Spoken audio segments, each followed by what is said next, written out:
Welcome in to another episode of the real_G Warner's Betting the Pitch. I am on Twitter, the real_G Warner. I'm on Instagram, the real_G Warner. I'm on YouTube. Griffin Warner is my YouTube channel. You'll see links all over the place. You can listen to this on Apple Podcasts, Spotify, wherever you get your content. I'm aiming to be there. If I'm not there where you want me to be, hit me up and I will try my best to figure out, because I'm recording this in so many different places right now I can't even tell you, but thank you for all the support, either one. And we're going to go through the Champions League, Europa League, and I think we have a Serie A makeup match midweek today as well. So without further ado, let's get into where the money is. As you can see, I'm wearing my Getafe jersey with Champions League potential right behind me. Vincenzo Grifo, what a season for SC Sports Club de Freiburg. I mean, awesome season. Unfortunately, won't be talking about them today on today's podcast, but they'll be coming up on the weekend, fighting their way into Champions League, hopefully. So without further ado, let's get into Champions League. We have Villarreal hosting Liverpool. Was 2-0 in aggregate. First leg at Anfield. Villarreal are in a tough spot here, unfortunately. They're going to have to come out because sitting back and defending the whole time is really not going to be advantageous for them trying to advance out of this round. I mean, their, ideal situation in trying to advance is to send this match to extra time, which sounds like they score a goal relatively early and then try to get another one and then hang on for dear life to go to extra time. Currently, Villarreal getting 3/4 of a goal is a pretty big number. All the juice on Liverpool right now might climb to a full goal. And at that number, I'm a little bit interested in Villarreal because Liverpool can play this match very conservatively. They're certainly a scary team on the break, but we've seen them kind of try to run out the clock, and it didn't go very well against Benfica in the last round.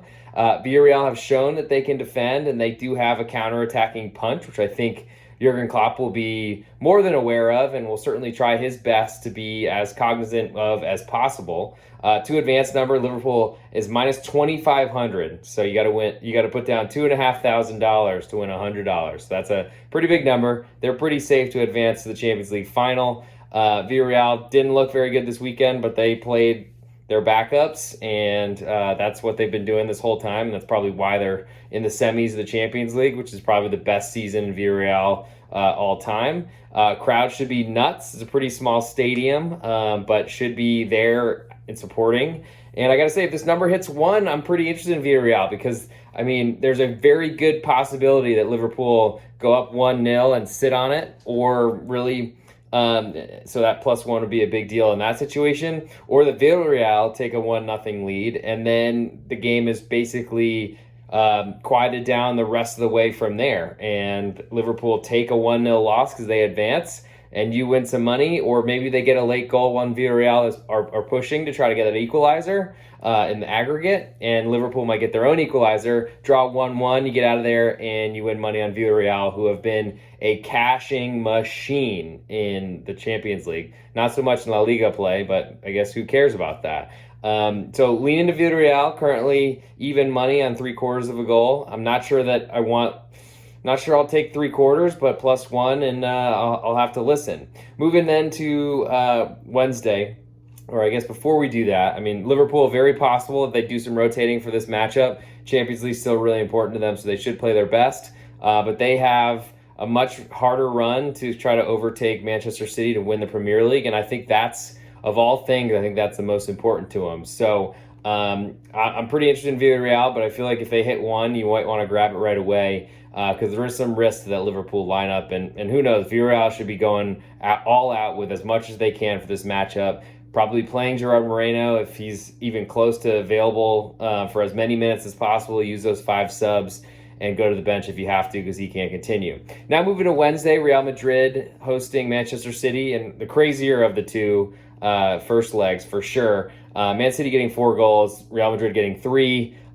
Incredible scenes, and Real Madrid, I probably wishes that they had away goals in this one because that would be almost insurmountable. But unfortunately they don't, and they don't matter. Currently Real Madrid a half a goal underdog at home with all the juice. Similar situation to Liverpool where if Man City are trailing by a goal, it's very possible that this last few minutes that they're pretty quiet. Certainly both teams trying to win, but extra time is always the I guess the benefactor, or is always beneficial for an underdog, especially when Real Madrid have to win. Problem is with backing Real Madrid, they looked so bad in that first leg. We know that Real Madrid, despite being a long way ahead in La Liga right now and have already clinched the title, got to rotate quite a bit this weekend where Man City did not. Problem is Real Madrid, they're just not very good. Their defensive back line has had real trouble all season. Not a lot of talent in La Liga to really put up a big fight against that, unfortunately, because just not a lot of good teams in La Liga right now, despite Villarreal being in this competition as well. Man City, though, they've got their eyes on the Premier League, and they need to win, and that's a big deal for them this weekend, though Champions League is probably the more important title to Pep Guardiola because he hasn't won it at Man City, and Man City have never won it, as far as I understand. Current number has all the juice on Real Madrid at a half of a goal underdog at home. Bernabeu is under construction. There's not as great of an atmosphere as you'd expect, despite it being such a huge venue. Currently, the two advanced numbers, Man City are a minus 400 favorite, 1-4 on. Real Madrid are 3-1 to get through, but Real Madrid probably don't win this match by 2 goals. So I think the best case scenario is Real Madrid takes us to extra time, and even then getting there, winning. I mean, certainly 3-1 odds in a shootout would be a huge benefit. But I think Real Madrid are going to have to push to score goals here. It's very possible that they sit back and try to counter for a while because that's kind of their strategy. But ultimately, I think they're going to have to push forward, and that's going to leave a lot of space for Man City. And that just isn't a good combination for me and for trying to protect my capital as much as possible. So lean to Real Madrid as a underdog, especially at home. But I think this is a Man City win. And unless I get a +1, I'm not really going to see it. So it's probably not even worth discussing. Line's trending towards a quarter rather than 3/4. So that would be too much of a jump.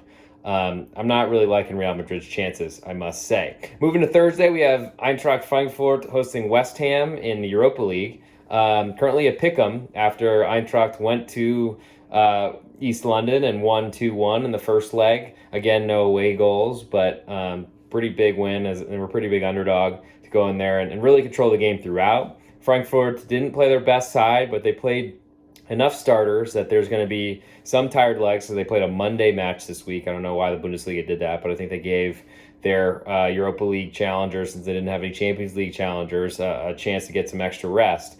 West Ham, not that impressive, I got to say, dealing with injuries all over, but really dealing with an offense that hasn't really existed. It's kind of funny that they made it to this level in the tournament, but I guess they've had a pretty fortunate run. Lyon not having a very good year, but that was still impressive for them to get there. I guess I'd like West Ham because they certainly have to win this match to go forward or go through or even send this to extra time. Frankfurt are going to use their defense. They're going to have a 3-man back line. It worked pretty well in the first one, but really what's been good for Frankfurt in this tournament is they've had the ability to create offensively, and that's not something that West Ham can really do. But West Ham must take the initiative. Playing a conservative game plan seems like what they want to do, but I'm not sure that works here because ultimately relying on a set piece or a mistake from Frankfurt in order to score is a pretty tough thing to have that all go your way. Ultimately, there is some safety in that late goal or that late game, it being tied and heading towards extra time. But West Ham are going to have to win the match to make that happen. Line currently is all the juice on Eintracht Frankfurt at home at Pick'em, so maybe they climb to a quarter-goal favorite. I think until then, I'm not really that interested in this matchup. The West Ham at getting a quarter would be more interesting, though they still have to play kind of out of character the longer that it goes without them tying this up. And that's a problem because Eintracht Frankfurt are going to have a huge crowd behind them, as they did in Barcelona and in East London last week. Other match in the Europa, and I guess, before we get to the other one, we'll go to 2 advanced lines. Eintracht Frankfurt are minus 340, and West Ham are plus 260 to advance. West Ham could do it, but I don't really like the setup for them. And that kind of affects me wanting to back them on Thursday as well. Rangers in the other matchup hosting RB Leipzig. Currently Rangers a half a goal underdog at home with all the juice. Leipzig, who have been playing really well, they're very deep. They played a pretty strong lineup in the Bundesliga today. they're fighting for Champions League on that front, but also winning this competition would get them there. So they got a couple places that they can get Champions League football. I feel pretty good about them getting it in the Bundesliga anyway because they're just so strong, and I feel like they're probably the best team in the Bundesliga right now. I mean, Bayern certainly has an argument there, but I guess that doesn't matter too much in this one. Rangers, after losing the first leg 1-0, they're going to have to come from behind and win this matchup, but are a home underdog because of the differences in the quality of the two sides. I think that's the only way I'll lean is playing that home dog, and certainly it's possible because a draw is enough for Leipzig to advance, and it's a good chance that Rangers get that. Though I don't really think that they're going to be in good position to be an underdog you want to back because unfortunately they have to push forward to score goals because they need at least one to send this match to extra time, and I think that's going to put them in a big dangerous situation for RB Leipzig to push down the middle of the field in their counterattack that goes at pace all the time. And Angelino crossing the ball into the box is also a really scary feature. And I just don't think that a Scottish team is anywhere near. What you could say is the Bundesliga is down, but I think RB Leipzig are very talented, are a good team, and I don't really want to fade them, I got to say. The two advanced line, RB Leipzig are 1-6 on. Rangers are 4-1 underdogs, but I'm not sure that that's really good enough for me, I got to say. From here, we'll go to the Europa Conference League. Currently, also on Thursday, Roma hosting Leicester after a 1-1 first leg. That was pretty cagey, but I thought Roma played pretty well, especially considering how poor their defense has been for a while. They played a pretty tough match because they're also trying to fight for positioning in Serie A this weekend, or this season, I guess is where they want to finish. Roma weren't very good this weekend. Probably, I think Bologna outplayed them, but it's a quick turnaround, and then we got this one as well. So Roma are going to be dealing with a lot of fixtures and not a lot of time without a really deep squad. Leicester, on the other hand, their defense is as good as it can be when they play their best guys. When they don't, they are awful. The nice part here is they should be playing their best. Wesley Fofana has to be in that lineup for me to trust Leicester, but I do if he's there. And current number is Roma giving a quarter with all the juice. And that makes me feel a little bit weird because Leicester getting Jamie Vardy back, who started this most recent match, that's pretty important for them. I mean, he hasn't been the same guy this year due to injury probably, but they're probably, I mean, Roma got a lot of respect and caught a lot of money on Thursday last week, if I remember correctly.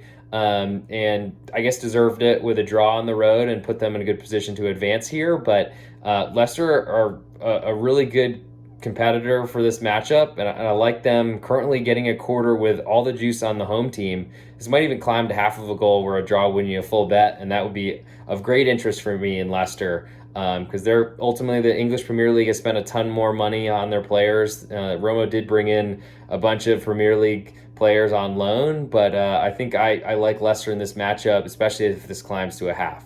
In terms of two advanced numbers, Roma are a slight favorite, minus 165. Leicester are plus 135 to advance.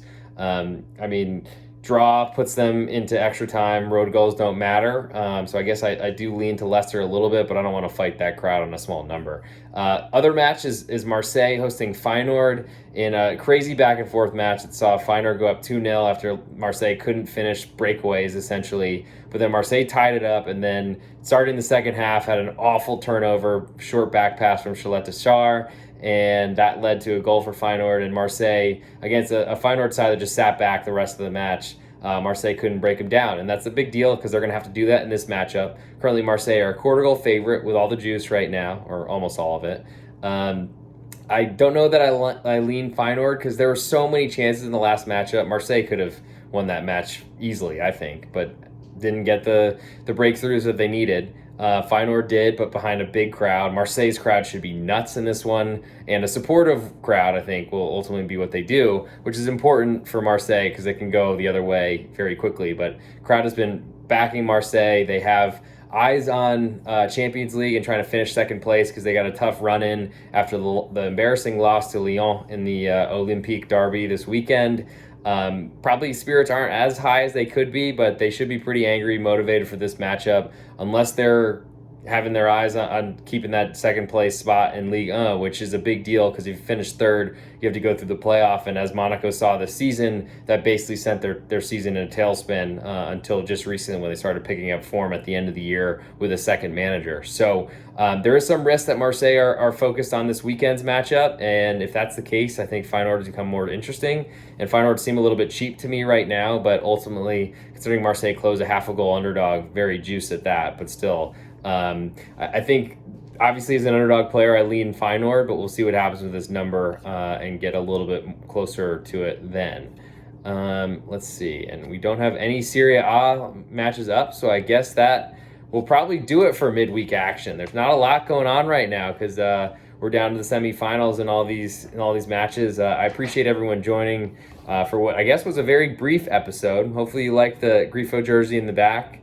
And as I stand up a little bit higher, you can see Getafe, a Madrid suburb club, but ultimately Techno Casa, baby. Best music out there. Not actually, I think it's a casualty insurance company, but whatever. You can follow me. Thank you for tuning into this episode. Follow me on Twitter, @thereal_G Warner. Check out my MLB podcast on the pregame.com podcast network. But thanks for the support, whether you're watching on Twitter, on StreamYard, on YouTube, on Apple Podcasts, on Spotify, anywhere you find this. I really appreciate it. It means a lot for you to tune in and to rock with me as we're almost at 100 episodes. So try to think of how to party for that one because that's going to be important. Anyway, thanks for coming. And any questions, hit me, @thereal_G Warner on Twitter.